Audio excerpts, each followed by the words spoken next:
Marxism and religion are often thought of as oil and water. They cannot mix. But in this video, I want to argue why that is not necessarily the case. And for this, I'm going to look at Karl Marx's famous description of religion. I'm sure you're familiar with the famous quote where Marx said that religion is the opium of the people. But does this mean that Marx completely rejected religion? Whenever I am discussing this famous quote with people, one of the first points I like to bring up is the historical and biographical background to this quote.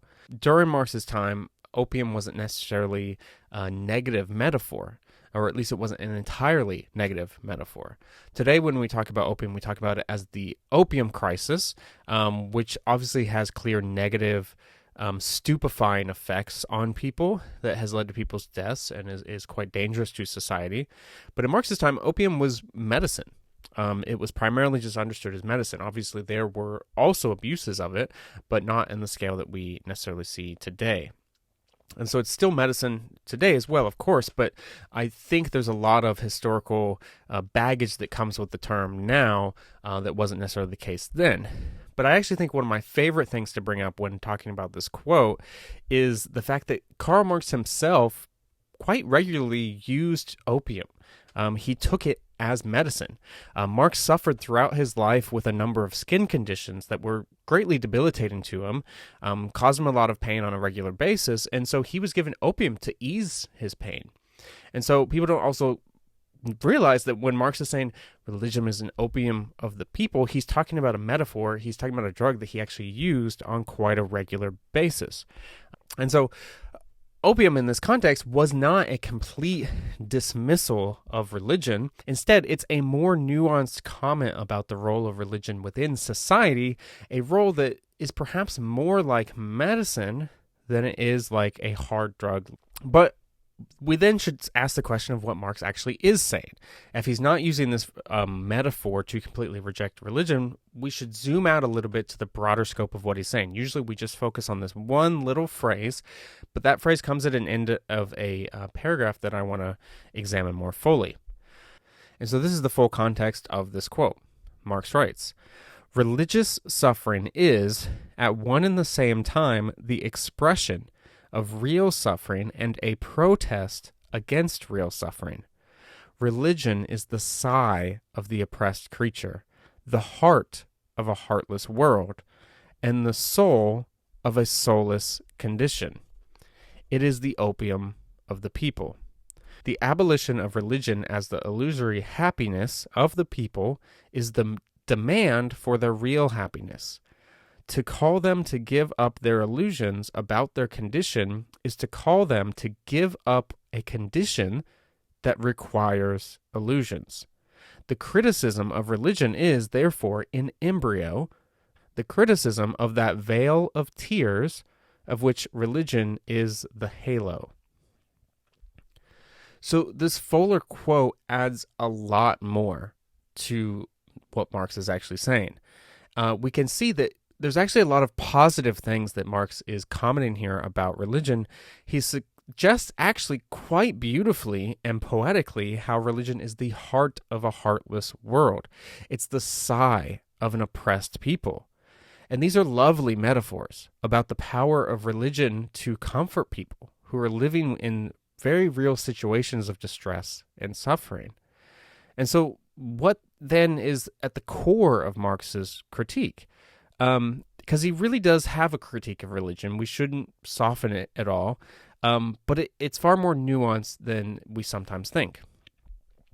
I think we should interpret this passage not as a complete dismissal of religion, but rather, as Jan Lachman has noted, we should read this as a critique of the conditions that make religion into a passive escape from suffering in this world. Lachman summarizes this well, writing, "Religion is not the reason for a perverted world, but a perverted world is the root of religion." And so that's him summarizing Marx's critique. And so in other words, religion is the symptom to a disease, and the critique of religion is ultimately a critique of the disease itself, not necessarily of the symptoms. Of course, these are related, but Ultimately, the goal is to critique the conditions that make such illusions possible, in Marx's mind, illusions. And so accordingly, Marx was more concerned with the conditions that lead to religious apathy than with religion itself. Marx, and especially his lifelong collaborator Friedrich Engels, was keenly aware of the ambiguities and dualities of religion. Engels actually was raised in the home of a Reformed pastor, and some of his earliest writings, of Engels' writings, were hymns that he wrote, and you can find even Marx's baptism certificate in the collected works of Marx and Engels. And so they understood religion quite well in its full nuance and duality, not necessarily as some of the knee-jerk critiques of religion, and which is sometimes how people interpret them. But there's actually more depth to what is going on. And so Friedrich Engels actually wrote a very fascinating study on Thomas Müntzer and the Peasants' War. And what Engels found in his study is that religion is not only a mechanism for passivity and escape, a use for the powerful to subjugate the weak, but religion also has tremendous revolutionary potential to inspire great acts of courageous resistance against injustice. And so both sides of religion is what Engels is tracing here. And he recognized in Müntzer that there is revolutionary potential within religion, as much as there is the tendency of religion to pacify people, to just accept their lot. Obviously, there's other examples of this. An interesting one is potentially look at John Brown, who was inspired by the words of Jesus to lead a slave revolt and to fight for the abolition of slavery before the Civil War in America.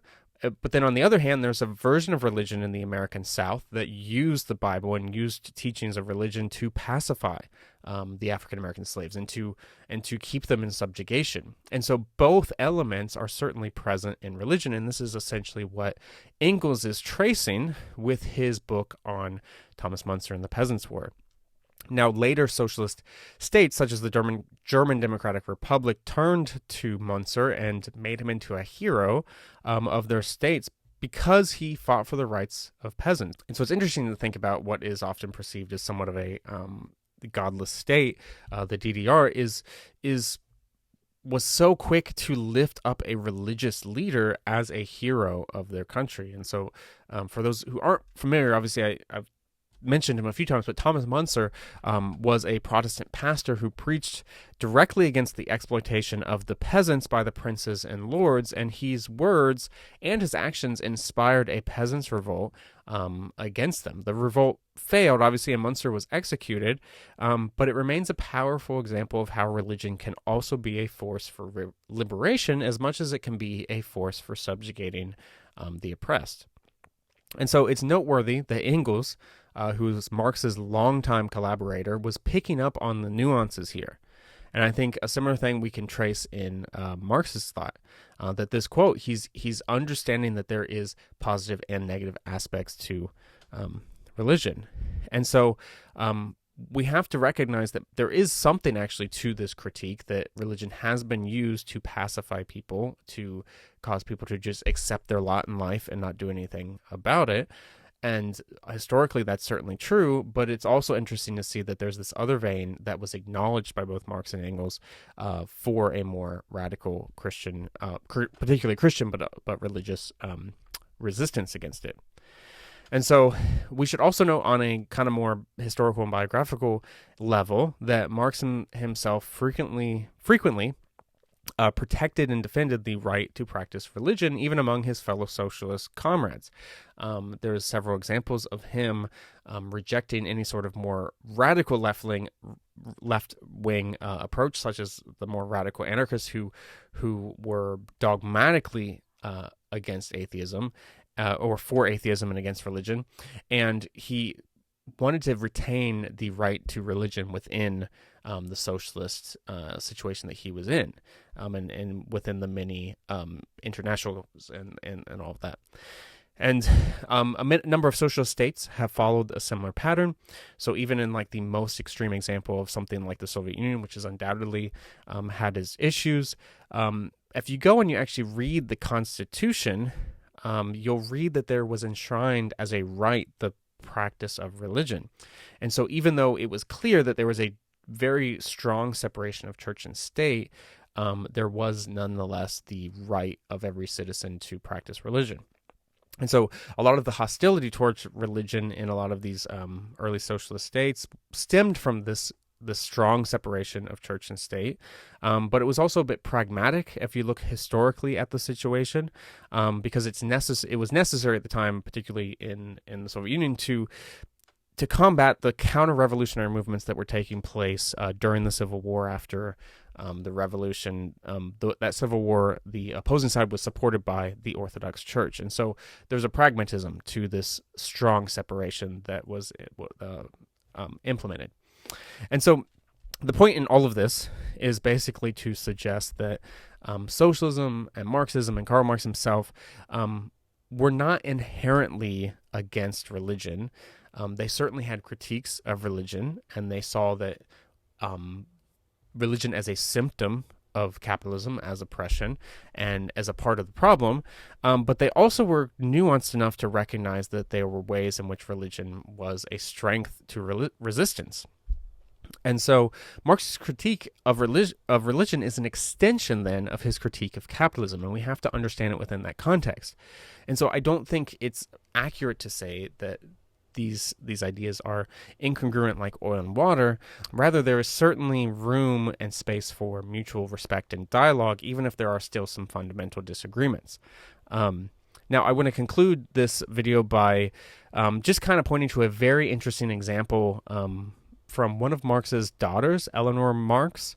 She described how Karl Marx often talked quite positively about Jesus within the family home. And that is despite all the reservations he had about the Christian religion. And so Eleanor Marx, again Marx's daughter, recalls this directly. She writes, "I remember the time I had religious doubts. I confined these doubts to the Moor," which was Marx's family nickname, "and he narrated to me the story of the carpenter's son who was put to death by the rich in a way I don't think it has ever been narrated before or since. I often heard him say, 'Despite everything, we can forgive Christianity many things because of the fact that it taught us to love little ones.'" So again, that's from Eleanor Marx. We, of course, could raise doubts about this as a personal reflection, a first-hand recount, but I still find this this confession by Marx's daughter quite remarkable. And so the point of this video has been to relook at this quote, ultimately. I think it's a quote that gets removed from context. It gets removed both from the historical context of how opium is just assumed as a negative metaphor, the biographical, where we overlook the fact that Marx used it himself, but also the larger textual, where we ignore some of the more positive things that Barth's saying, and then the larger work of both Marx and Engels to recognize religion as kind of a duality, not so much as a single black and white thing. And so all of those points really are to suggest that we should rethink this relationship. It's not like oil and water. And so in fact, after World War II, there was a long dialogue that did take place in Europe between religion and Marxism, particularly between Christianity and Marxism. It's known as the Christian Marxist dialogue. A number of very significant theologians and Marxist philosophers engaged in a lengthy discussion, and one of the main conclusions that came out of this dialogue was a general agreement that religion and Marxism are not altogether at odds with one another, even if they might have some significant differences. But there is plenty of space for dialogue. It was a fruitful dialogue, I think. It did not necessarily lead to that much. Obviously, it was within the shadow of the Cold War, but it was still an important dialogue to pay attention to. And so in my book, All Riches Come from Injustice, it's a book that came out last year. I discuss a lot of this. I discuss Marx's critique of religion and capitalism. And I try to argue the point that Marx's critique of capitalism has a lot of surprising parallels to how many of the church fathers in the early church criticized mammon and the rich. And so I pull out a number of the similarities between both the writings of the early church, but surprisingly, those of Marx and Engels and how they critique capitalism. And my main argument is to suggest that there is room for a Christian anti-capitalist political ethic, and that Marx's critique is a useful tool to that goal, to the goal of ultimately rejecting mammon for the sake of Jesus's lordship. And so for me, I do think that there is a lot that can be learned in the dialogue with faith and Marxism and Marx and socialism in general. Obviously, I come to this question with bias. I think people who are familiar with my work or familiar with this channel should be conscious of that. Obviously, I'm a Christian and a socialist.